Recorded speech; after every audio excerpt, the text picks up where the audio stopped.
धन्यवाद जाधव साहेब. यानंतर ज्यांचे विचार ऐकण्यासाठी उत्सुक आहात ते शिवसेना नेते युवासेना प्रमुख आदरणीय आदित्य साहेब ठाकरे. आदित्य साहेब तुम आगे बढ़ो. आदित्य साहेब तुम आगे बढ़ो. आदित्य साहेब तुम आगे बढ़ो. जय महाराष्ट्र.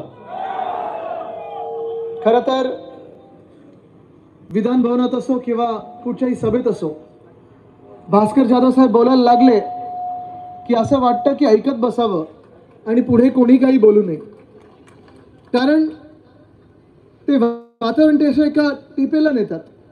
मी पाहत होतो की इथे अनेक लोक आपले डोळे टिपत होते, अनेकांच्या डोळ्यांमध्ये अश्रू आले होते आणि मलाही तो काळ सगळा आठवत होता. तो काळ असेल, त्याच्या आधीचा काळ असेल. आणि खरोखर म्हणूनच मी कौतुक करतो सगळे जे माझ्या मंचावर आज बसलेले आहेत, नेते असतील, उपनेते असतील, सहकारी असतील आणि आपण सर्वांचं, की हा 2 वर्षाचा जो कठीण काळ होता, जी 2 वर्षाची आपली लढाई होती, जी महाराष्ट्राच्या हिताची लढाई होती, ती आपण लढत लढत आज निवडणुकीपर्यंत पोहोचलेलो आहोत. आणि हे 2 वर्ष तर निघून कसे गेले, पुढच्या 4 दिवसात परिवर्तनाची संधी कशी आपल्या हातात आली ही कळली देखील नाही. पण हे काही साधे सोपे रस्ते नव्हते, काही साधा सोपा मार्ग नव्हता. संघर्ष, लढाई हे तर लिहिलंच आपल्या नशिबात. पण गेल्या 2 वर्षामध्ये आम्ही पाहिलं, अनेक वेळा पाहिलेलं आहे की ज्यांना आपण आपले समजायचो, ज्यांना आपल्या परिवारातले समजायचो, काही काही लोकांना तर आम्ही स्वतः काका बोलायचो, त्यांची मुलं आम्ही मित्र समजायचो, बरोबर ऐन वेळी खोके कुठेतरी दिसले आणि हे त्यांना ओके बोलले आणि रातोरात जे आपले होते ते परके झाले. रातोरात जे आपले ह्यांचे त्यांचे सगळे आपल्याला वाटायचे, आपले जे इतर सहकारी त्यांना पण आपले वाटायचे आणि हे देखील त्यांना आपले वाटायचे, त्यांच्यावर हातपाय उचलून हे पळाले. आणि तसेच एक गद्दार इकडे पण आहेत. नाटक करणारे गद्दार आहेत, टीव्हीवर रडणारे गद्दार आहेत, आवाज चढवून बोलणारे गद्दार आहेत, शिवीगाळ करणारे गद्दार आहेत, धमकवणारे गद्दार आहेत. पण आज मी तुम्हाला विचारत आहे, इथे तर महिला तर किती मोठ्या संख्येने उपस्थित आहेत, जवळपास 60%हून जास्त इथे महिला आहेत. खास कौतुक करतो आपलं मी. पण मी आज तुम्हाला विचारत आहे, ह्या गद्दारांना तुम्ही घाबरणार आहात?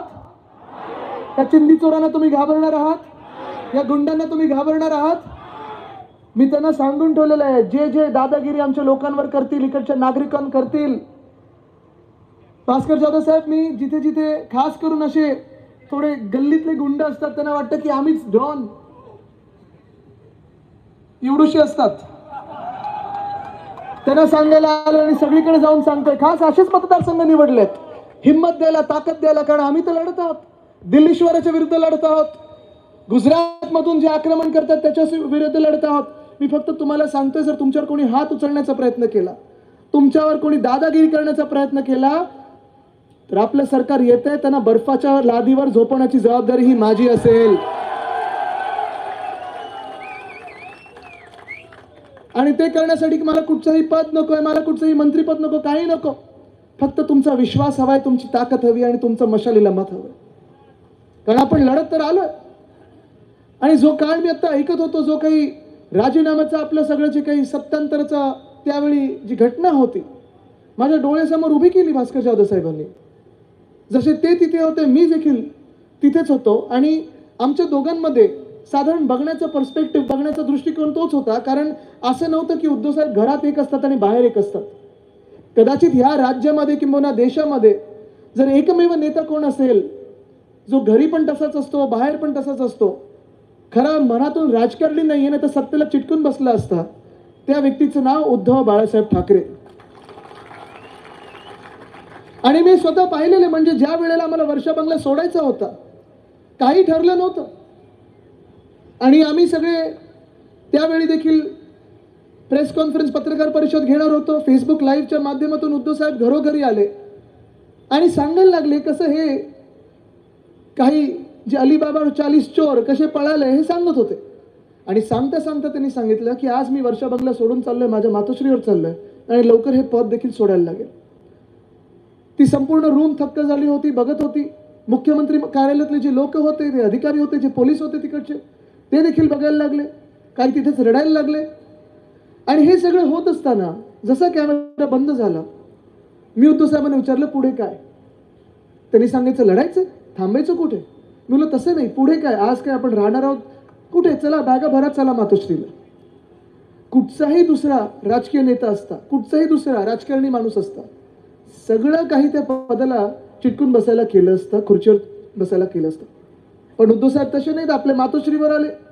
त्या मिनिटाला मला सांगितलं, आदित्य चला मैदानात उतरा, लढाई सुरू झालेली आहे, या महाराष्ट्रासाठी लढायचं, स्वतःसाठी लढायचं नाही, महाराष्ट्रासाठी लढायचं आहे. पण भास्कर जाधव साहेब, जसं तुम्ही आता एक सांगितलं की उद्धव साहेबांना दुःख कधी झालं, कधी त्यांच्या डोळ्यात अश्रू आले, तसं अजून एकदा दुःख मी पाहिलं होतं. तर ज्या मिनिटाला आपल्या राज्यात येणारा वेदांता फॉक्सकॉनचा प्रकल्प हाताने पाठवला गुजरातला. कारण मला आठवतं जेव्हा आपलं महाविकास आघाडीचं सरकार होतं, अनेक कामं आपण करत होतो. मग ह्याच जिल्ह्यात पर्यटनाच्या माध्यमातून करत असू, गुंतवणूक आपल्या राज्याचे आणणारी काम करत असू. अनेकदा आम्ही मॅग्नेटिक महाराष्ट्राचा कार्यक्रम घेतला होता. आपले सगळे आमदार असायचे, मंत्री असायचे, अधिकारी असायचे. आणि आपल्या 2.5 वर्षाच्या काळामध्ये मॅग्नेटिक महाराष्ट्राच्या कार्यक्रमातून सुभाष देसाई साहेब जेव्हा मंत्री होते, उद्योग मंत्री होते, कारण त्यांचं माहिती आहे त्यांचं काम हे जगासमोर होतं. आत्ताचे उद्योग मंत्री आहेत, त्यांचं डांबर सोडून दुसरा काय उद्योग आहे हे माहिती नाही कोणाला. तिथे थोडं पलीकडे कळेल डांबराचा उद्योग त्यांचं काय आहे. विक्रांत तुम्हाला माहिती असेल. पण आज जेव्हा आपण आपलं सरकार म्हणून अभिमानाने मागे बघतो, तेव्हा मी तुम्हाला सांगू शकतो, आपल्या काळात 2.5 वर्षाच्या काळात 6.5 लाख कोटीची गुंतवणूक आपण आपल्या राज्यामध्ये आणली, महाराष्ट्रामध्ये आणली. 6.5 लाख कोटीची गुंतवणूक. जे करार केले होते आपण, कोविडचा काळ होता, अर्थचक्र बंद पडलेलं, जगात कोणी कुठे जात नव्हतं, व्हिडिओ कॉन्फरन्सिंगच्या माध्यमातून असेल. आणि थोडं जेव्हा आपण लॉकडाऊन उचलला त्यानंतर मी पाहायला लागलो हे मॅग्नेटिक महाराष्ट्राचे कार्यक्रम होत होते आणि उद्योगपतींचा विश्वास जगभरातून एका व्यक्तीवर होता. त्या व्यक्तीचं नाव म्हणजे उद्धव बाळासाहेब ठाकरे. तर हा आपला माणूस वाटायचा. जसं आपण सगळे त्यांना कुटुंब प्रमुख समजतो, तसं उद्योगपती देखील सांगायचे आणि अजूनही सांगतात की या राज्यात राज्यासाठी नेतृत्व करण्यासाठी जर उद्धव बाळासाहेब ठाकरे असतील तर आम्ही या राज्यात गुंतवणूक घेऊन येऊ, कारण ते एक राजकीय स्थिरता आणतात. आणि जसं हे 40 चोर, हे गद्दार, घोटाळेबाज, खोके काढतात, धोके देतात, असं करत नाही. स्वतःबद्दल विचार करत नाहीत, विचार करतात ते म्हणजे जनतेचा करतात. आणि ते करत असताना आपण कुठेही कामगारांना वाऱ्यावर सोडलं नव्हतं. जे केंद्र सरकारने जे काळे कायदे शेतकऱ्यांसाठी असतील किंवा आपल्या कामगारांसाठी असतील, 3 काळे कायदे जे आणले होते त्याचा विरोध आपण केला. ह्या राज्यात आपण लागू केलं नाही, कारण आज आपण पाहतोय आपल्या राज्यात नवीन गुंतवणूक येत पण नाहीये, नवीन उद्योगाच्या कुठेही संधी येत नाहीयेत, नवा रोजगार निर्माण होत नाहीये. पण जे आहेत ते देखील टेम्पररी होत आहेत. जे फिक्स्ड एम्प्लॉयमेंट आहे ती पण थोडी अशी टेम्पररी कामगार होणार की काय अशी भीती वाटायला. आपण सांगितलं आम्हाला उद्योगपती पण महत्वाचे आहेत आणि कामगार पण महत्वाचे. जर उद्योगपती असले तर कामगार असतील, कामगार असले तर उद्योगपती असतील. जर ह्या राज्यामध्ये उद्योग नवीन आले, गुंतवणूक नवीन आली तर आणि तरच आपलं राज्य पुढे जाऊ शकतं. पण आज आपण ऐकतोय, पाहतोय, गेल्या 2 वर्षामध्ये मागोमाग एकनाथ शिंदे गद्दार आपल्या डोक्यावर बसवल्यानंतर, अवकाळी सरकार आपल्या डोक्यावर बसवल्यानंतर स्वतःचे खोके सोडून ह्या राज्यात एक तरी नव्या रुपयाचे गुंतवणूक आपल्या राज्यात तुम्ही ऐकली का? ऐकलं? मी तुम्हाला 1-2 नावं सांगतो, ती गेलीत कुठे मला सांगा. वेदांता फॉक्सकॉन 2.25 लाख कोटीची गुंतवणूक गेली कुठे? बलट्रक पार्क या रोह्यामध्ये येणार होतं, गेलं कुठे? Medical device park Chhatrapati Sambhajinagar ते ऑरिक सिटी मध्ये आणणार होतो, गेलं कुठे? सोलर एनर्जी इक्विपमेंट पार्क गेलं कुठे? एअरबस टाटाचा प्रकल्प गेला कुठे? 40 चोर पळाले कुठे?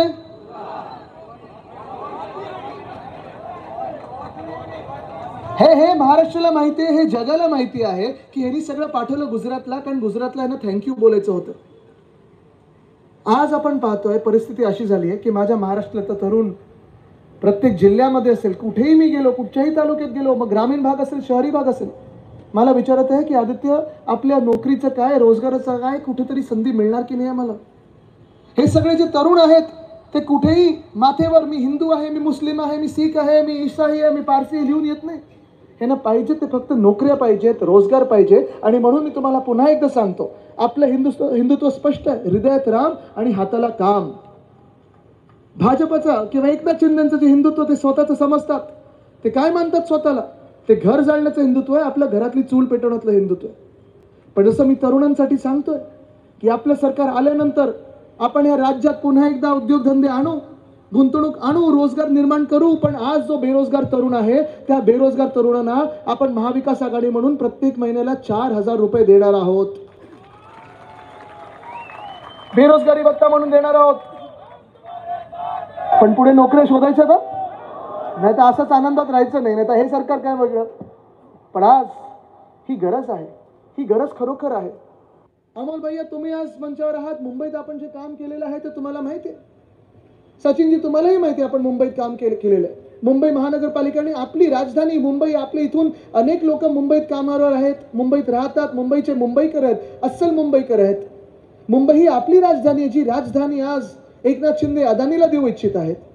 पण मुंबईमध्ये जशी मुंबई पब्लिक स्कूल आपण केली आहे, मुंबई महानगरपालिकेचं मोफत शिक्षण मुलींना असो किंवा मुलांना असो मोफत देतो, दर्जेदार देतो. तसंच दर्जेदार आणि मोफत शिक्षण जसं आज राज्यात मुलींना आहे तसं आपण मुलांसाठी पण करणार आहोत. कारण शिकला नाही तर आजच्या जगात पुढे जाऊ शकत नाहीत.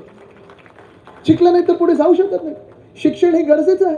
शिक्षणाशिवाय आपण कुठेही जाऊ शकत नाही. मग राज्य सरकारच्या स्पर्धा परीक्षा असतील, जेव्हा परत ह्या गेल्या 2 वर्षात मी पाहिलेलं आहे, तरुण मुलींना आंदोलनं करायला लागलेत. IAS IPS झालं तर बदली पोस्टिंगसाठी पैसे द्यायला लागतात.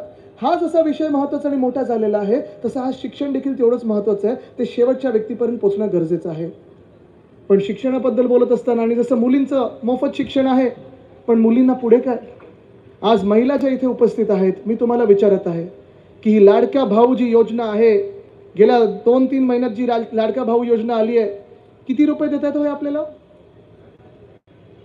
किती देतात? 1500. थोडा घसा बसला म्हणून खडी साखर खातं ना, तर तुम्हाला वाटेल काहीतरी भलतं खातं. किती देतात? 1500. पण एका वेळेला 2014 मध्ये किती देणार होते आपल्याला? आता डोळे बंद करा, डोळे उघडा. 2024 मध्ये तुम्ही आलात, किती मिळत आहेत? किती मिळत आहेत? 1500. म्हणजे किती कमी केलं यांनी?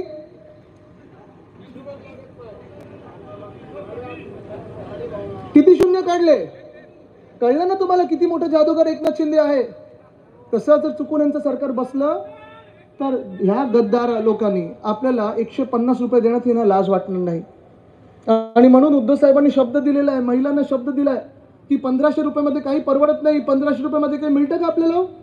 काही मिळत नाही. 1500 रुपये नाही तर आपली महालक्ष्मी योजना येणार. 1500चे दुप्पट करून आपण प्रत्येक महिलेला या राज्यात 3000 रुपये प्रति महिना देणार आहोत. 3000 रुपये प्रति महिना देणार आहोत. गरजेचं आहे. महाराष्ट्रात आपल्याला महिलांसाठी 6 सिलेंडर मोफत ह्या आपल्याला द्यायलाच लागतील प्रति वर्षात. पण त्याहूनही जास्ती पुढे जात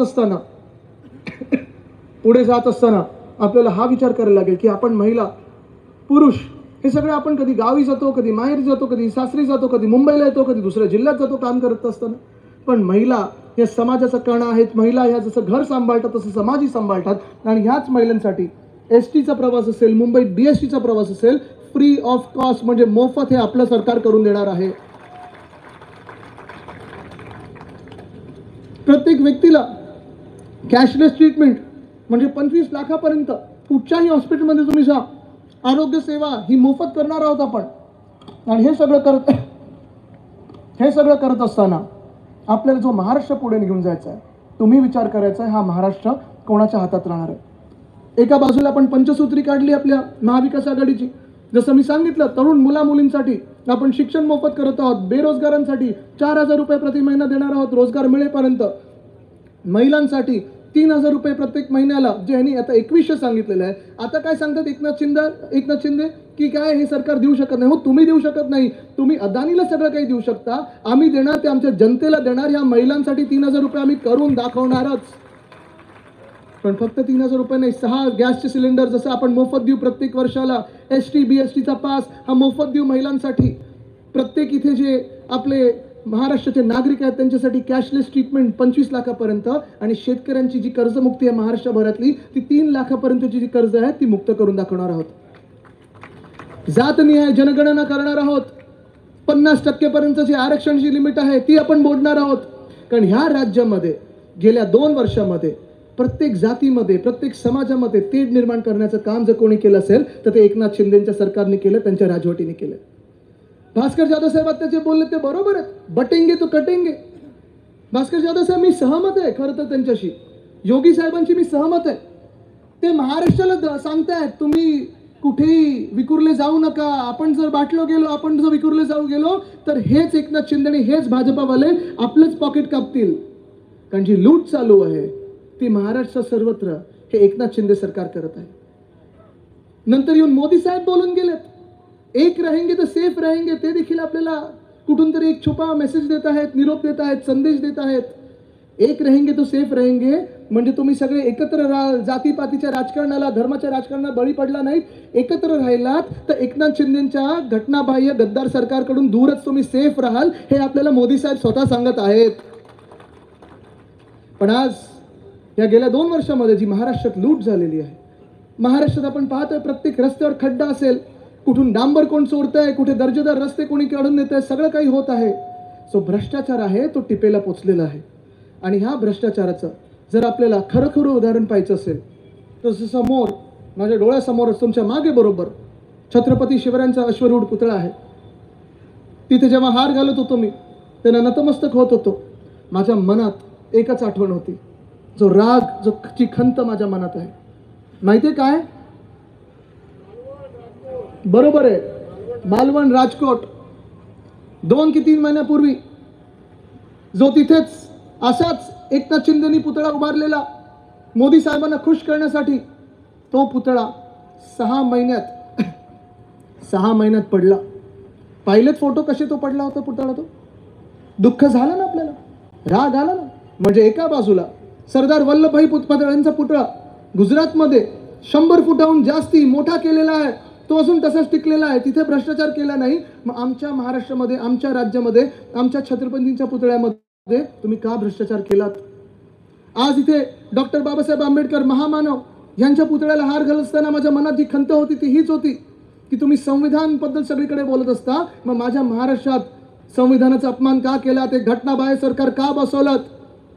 जे संविधान आम्ही आमचं धर्मग्रंथ म्हणून समजतो, ह्या देशाचा धर्म हे राष्ट्रत्व आहे आणि धर्मग्रंथ हे संविधान आहे, जे आपल्याला महामानव डॉक्टर बाबासाहेब आंबेडकरांनी दिलेलं आहे. त्याच संविधानाप्रमाणे आपले सर्व धर्म, सर्व जाती, सर्व समाज हे न्याय मागत असतात, जगत असतात, आनंदाने एकत्र राहत आलेले आहेत. ह्याच संविधानात तुम्ही महाराष्ट्रात दूर करायला निघालेला आहात, त्याची खंत अजूनही मनात आहे. मला बदला घ्यायचा नाही, पण मला बदलाव आणायचा आहे, मला परिवर्तन आणायचं आहे की जे लोक आपल्या महाराष्ट्राला लुटू पाहतात, जे लोक अदानीच्या घशात महाराष्ट्राला घालत आहेत, तुमच्या आमच्या राजधानीला मुंबईला अदानीच्या घशात घालत आहेत, त्या लोकांना ह्या महाराष्ट्रातून हद्दपार करायचं आहे. इथे अनेक भाजपचे लोकही आले असतील, कारण इथे जे गद्दार आहेत त्यांची गुंडगर्दी प्रत्येक पक्षावर चालते. कदाचित काही संघाचे लोक आले असतील, त्यांनाही मी आज विचारत आहे, मनापासून विचारत आहे, अगदी मनापासून विचारत आहे की जे भाजपवाले आहेत तिथे किंवा संघवाले आहेत किंवा संघानं मतदान करणार आहेत, भाजपला मतदान करणार आहेत, त्यांना मी विचारत आहे की गेल्या 2 वर्षात एकनाथ शिंदे सरकारमध्ये, अलिबाबा और 40 चोर सरकारमध्ये तुम्हाला काय मिळालं? मुख्यमंत्री कोणाचा आहे? मुख्यमंत्री कुठून आलेत? गद्दार, बरोबर. म्हणजे जे सुरतला पळाले, गुवाहाटीला पळाले, मग गोव्यात येऊन टेबलांवर नाचले, त्यांना मुख्यमंत्री केलं. शिवसेना, उद्धव बाळासाहेब ठाकरे पक्ष फोडून तुम्ही मुख्यमंत्री केलं. त्यांच्यातले जे 10 मंत्री आहेत ते कोणाचे आहेत? फुटलेल्या शिवसेनेतून आहेत. पुढचे 9 मंत्री कोणाचे आहेत? फुटलेल्या राष्ट्रवादी काँग्रेसमधून आहेत. जे अजित पवार साहेबांच्या विरोधात तुम्ही भाजप म्हणून 10 वर्ष लढलात, आंदोलनं केली, लाठीकाठी खाल्ली, जेलमध्ये गेलात, त्यांनाच तुमचा पालकमंत्री म्हणून पुण्यात डोक्यावर बसवलं, वित्तमंत्री केलं आणि उपमुख्यमंत्री केलं. भाजपला नेमकं काय मिळालं? जे देवेंद्र फडणवीस साहेबांबरोबर 10 मंत्री भाजपचे आहेत, त्याच्यातून पण फक्त 6च भाजपचे आहेत, बाहेरचे 4 आहेत. मग नेमकं भाजप आणि संघाच्या कार्यकर्त्यांना काय मिळालं? महामंडळ असतील, मंडळ असतील, मंदिराचे न्यासाचे अध्यक्ष असतील, हे सगळे हे फुटलेल्या राष्ट्रवादीतून किंवा फुटलेल्या शिवसेनेतून आहेत. भाजप आणि संघाच्या कार्यकर्त्यांना काय मिळालं? हा माझा सवाल आहे. हे तुम्ही विचार करण्यासारखं आहे.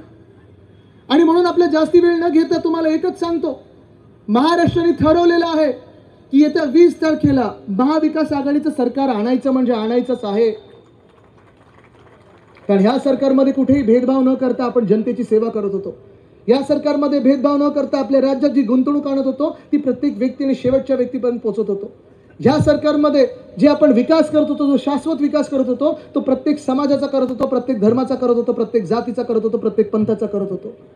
कुठेही देवेंद्र फडणवीस किंवा एकनाथ शिंदेच्या सरकारसारखं वारकऱ्यांवर लाठीचार्ज आम्ही केला नव्हता. कुठेही जरांगे पाटील साहेबांवर आम्ही लाठीचार्ज केला नव्हता. जो केला तो एकनाथ शिंदेच्या सरकारने केला आणि त्याच्या विरोधात आम्ही उभा आहोत.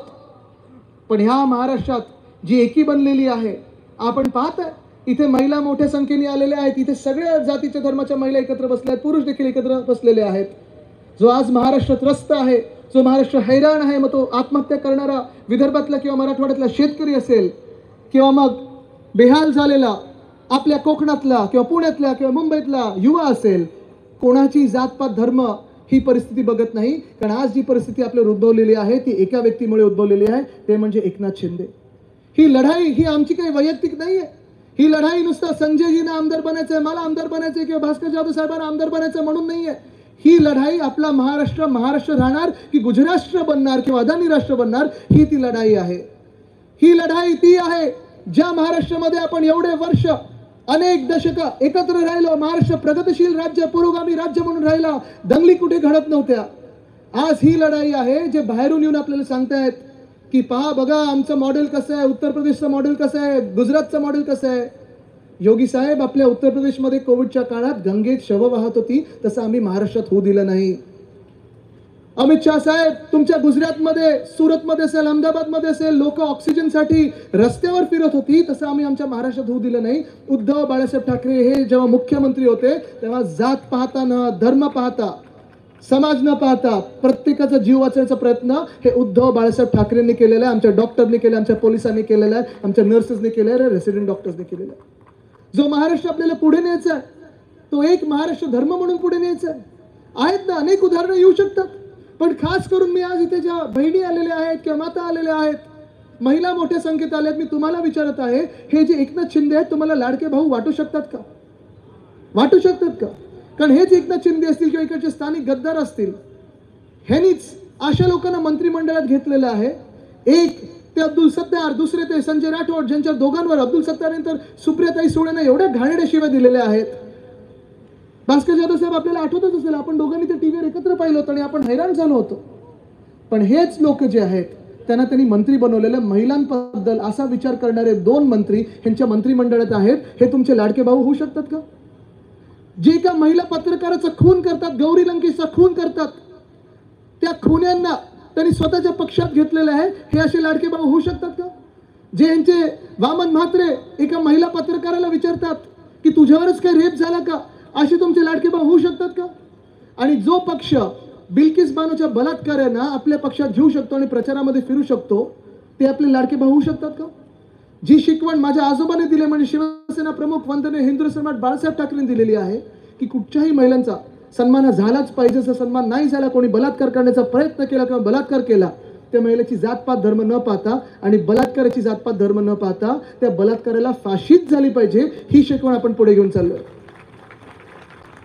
पण ही लढाई हे असल्या लोकांबरोबर आहे, असल्या विचारधारेबरोबर आहे जो आपल्याला महाराष्ट्र लुटायला निघाले, आपल्याला महाराष्ट्र विकायला निघालेले आहे, महाराष्ट्र अदानीला फुकटात द्यायला निघाली आहे. जसं मुंबईत तुमच्या आमच्या राजधानी मुंबईची जमीन ही विकतायत, फुकट येतात अदानीला, तसं पुढे ह्या कोकणात देखील अनेक मोठे डोंगर असतील, दऱ्या असतील, खोरे असतील, नद्या असतील, हे अदानीला देणार आहेत. जर तुम्हाला सगळं काही चाललं असेल, गद्दारांचं साम्राज्य चाललंय, खोक्यांचं साम्राज्य चाललंय, मान्य असेल तर बिलकुल त्यांना मतदान करा. पण ह्या गद्दारी विरुद्ध तुम्हाला जर बंड करायचं असेल, ह्या गद्दारी विरुद्ध, जी गद्दारी फक्त उद्धव साहेबांच्या पाठीत खंजीर खुपसून नाही तर महाराष्ट्राला मागे खेचून झालेली आहे, त्याच्या विरुद्ध तुम्हाला परिवर्तन घडवायचं असेल तर तुम्हाला एकत्र यावंच लागेल आणि लढायला लागेलच. लढायला तुम्ही तयार आहात का? महाराष्ट्र जिंकवण्यासाठी तुम्ही तयार आहात का? महाराष्ट्र धर्म पाळण्यासाठी तुम्ही तयार आहात का? परिवर्तनासाठी तुम्ही तयार आहात का? जे मागच्या 2 वर्षात आपल्या राज्यातून 5 लाख रोजगार गुजरातला नेलेत, ते पुन्हा आणण्यासाठी तयार आहात का? जे उद्योगधंदे गुजरातला पाठवलेत ते पुन्हा एकदा महाराष्ट्रात आणण्यासाठी तयार आहात का? जे महाराष्ट्रात खोके धोके हे राजकारण आहे, ते खोके आणि धोकेचं राजकारण गाडण्यासाठी तुम्ही तयार आहात का? जी गद्दारी झालेली आहे त्या गद्दारांना गाडण्यासाठी तुम्ही तयार आहात का? ज्यांनी ह्या महाराष्ट्राला लुटलेलं आहे त्यांना हद्दपार करण्यासाठी तयार आहात का?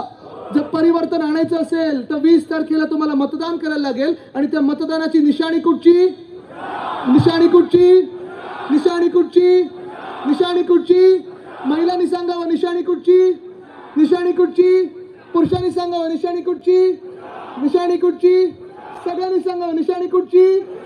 हीच निशाणी तुम्ही घरोघरी नेली पाहिजे, कारण ही निशाणी मशाल जी आहे, जर मशाल पेटली आणि ती पेटणारच, ती पेटल्यानंतर महाराष्ट्रातला अंधार दूर होईल आणि पुन्हा एकदा या महाराष्ट्राला सुवर्ण संधीकडे आपण नेऊ. धन्यवाद.